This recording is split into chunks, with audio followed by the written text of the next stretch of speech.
Well, alright, here we are again. Old school, where I just kind of hit the record button and go. So, Gear 5. Honestly, it's been really cool. It's been dope to see the excitement around the community regarding Gear 5 and everything that's been happening within the One Piece anime. Even though I had already read the manga, and I'll get a little more into that later, the anime has been so impressive on a week-to-week basis that I checked it out. And listen, for me to check out One Piece and anime should let you know how stellar it really has been from an animation standpoint.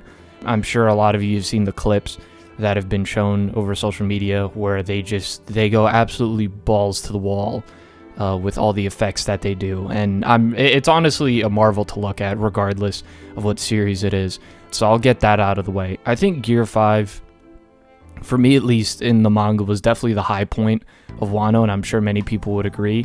I think without Gear 5, I would have seen because for me it was like the large payoff within the arc. Of course, there was other things obviously regarding with Kaido and everything building up to that, even within the arc. But there were truly some stretches in Wano that were pretty unbearable. So I think Gear 5, I would say, was the saving grace of that arc for me personally. I know there's like pretty mixed opinions on Wano. I hear some people talk about it like it's the best arc in One Piece. Personally, I disagree with that sentiment, but to each their own. Overall, I'm just really excited to see how Gear 5 is going to go. However, and I'm sure all of you are expecting this, there's just an itch. There's this itch I have that I need to scratch, and it's God, y'all are just so annoying. Like, I can't.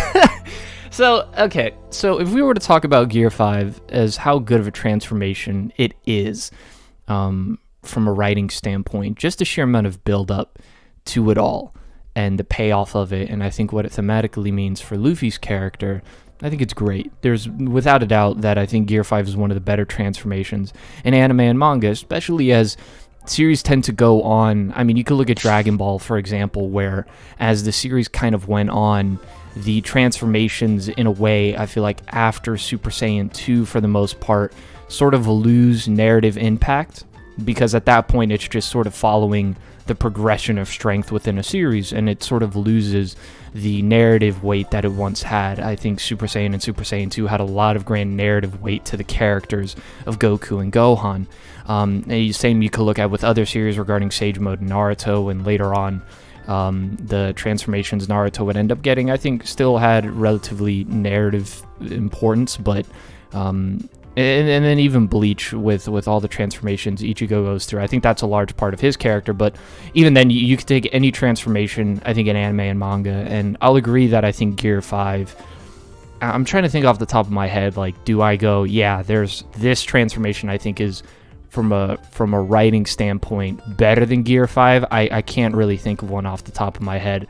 But then comes in the conversation of the most iconic, and this is where y'all get unbearable. Now look, I know how this thing sort of goes, right? I'm in a group chat with a lot of like big Instagram accounts, just because those are my boys, and I know how this thing goes. Like, in group chats, they will non-stop talk about how they hate One Piece, the One Piece community, if you will.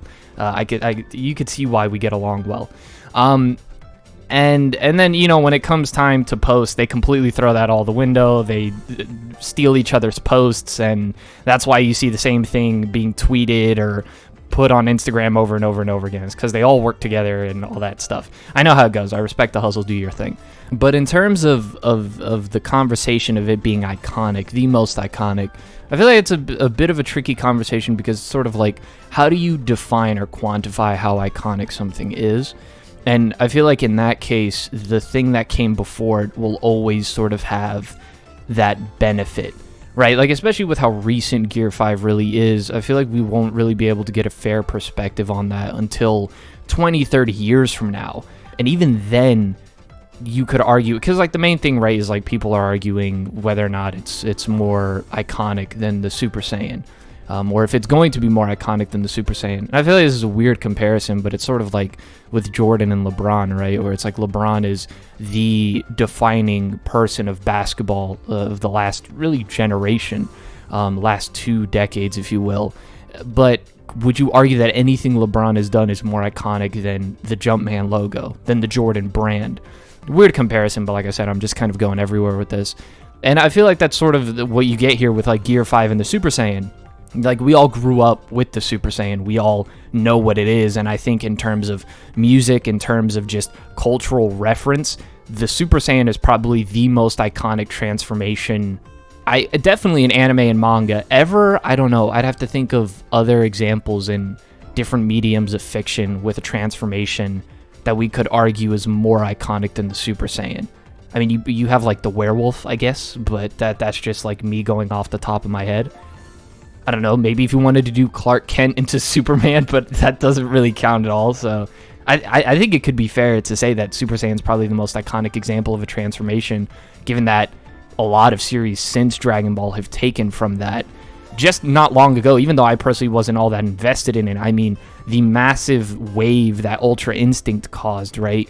So it's like, if the conversation is between Gear 5 and Ultra Instinct, then how can we even go into the Super Saiyan?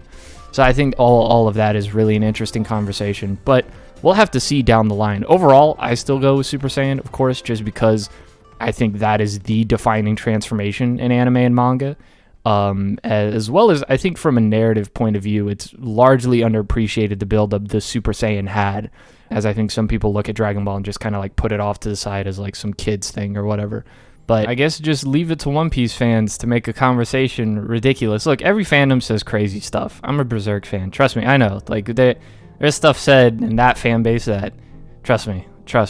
But I saw a post. Let me see if I remember it right. If I remember the date correctly. If I'm not mistaken, it was August 6th that the bomb dropped on Hiroshima happened. It was on August 6th.